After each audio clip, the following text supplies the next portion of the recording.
So, kung ano mang sekta, kung ano ka man, para sa akin talaga yung makarinig ka man lang ng mga holy holy song, holy words, something na hindi mo nadidinig araw-araw, nagbibigay na siya ng kapayapaan sa ating puso, sa ating kaluluwa at siguro sapat na yun para kahit paano, maging mabuting tao tayo.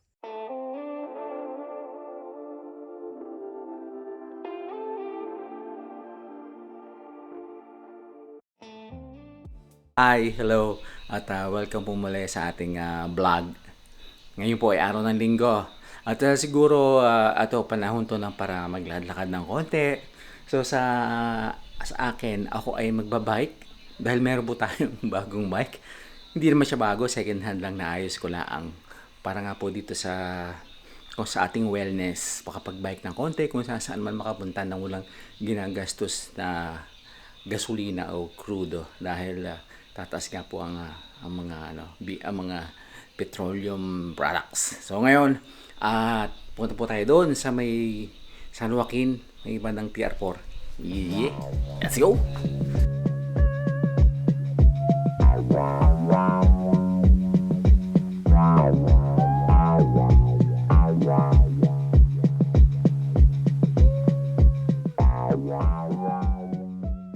Ayun, nandito tayo ngayon sa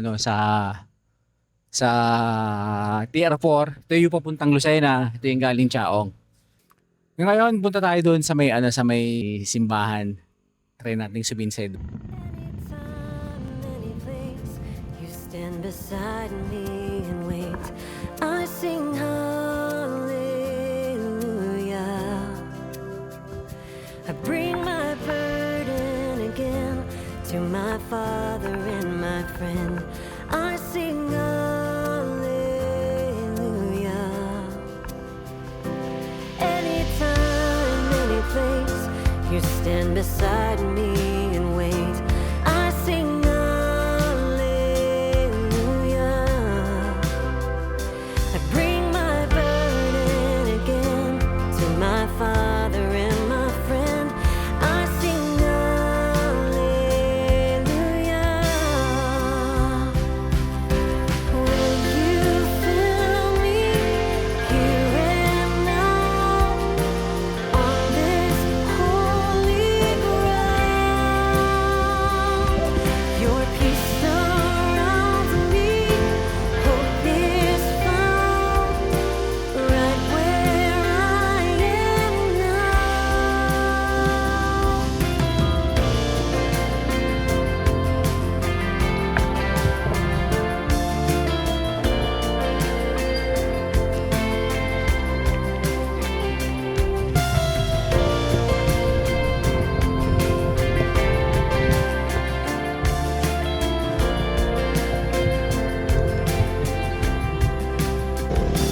I look into your face, all my fear falls away, singing glory to you, God.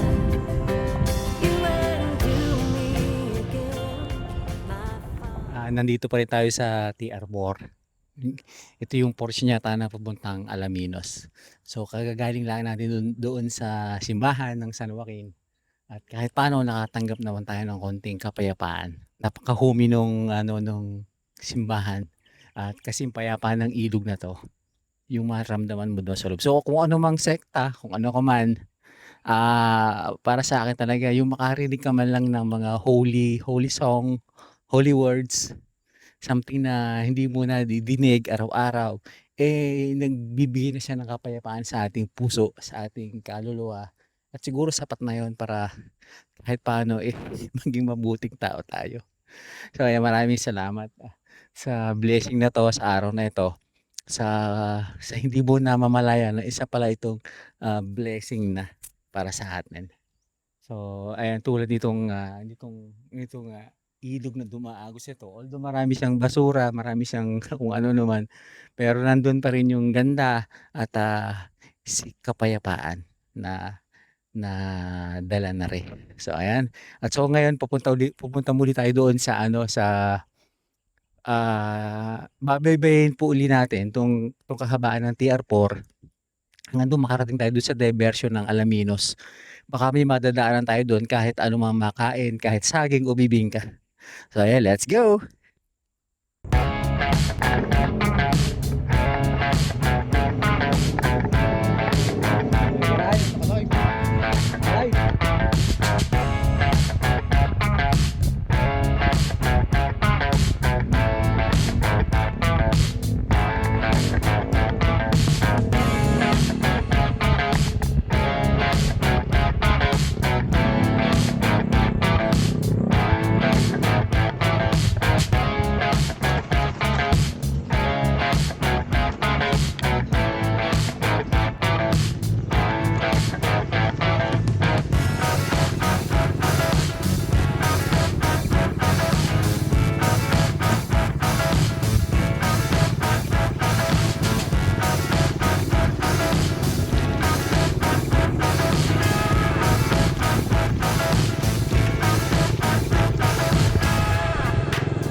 Try natin magkape at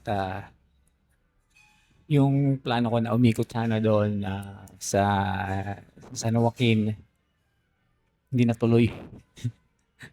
Imbes napadiretso tayo dito sa diversion route papuntang San Pablo. Sana babalik ako ng pupuntang San Joaquin San Gregorio, tapos uwi. Nangyari, napadiretso na ako din Napalabas ako dun sa diversion. Una ko ng Alaminos, San Miguel, sa Spinsemol tayo din sa mati magkape.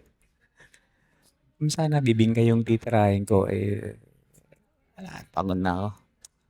Bibingka o lomi. Kape na lang instead.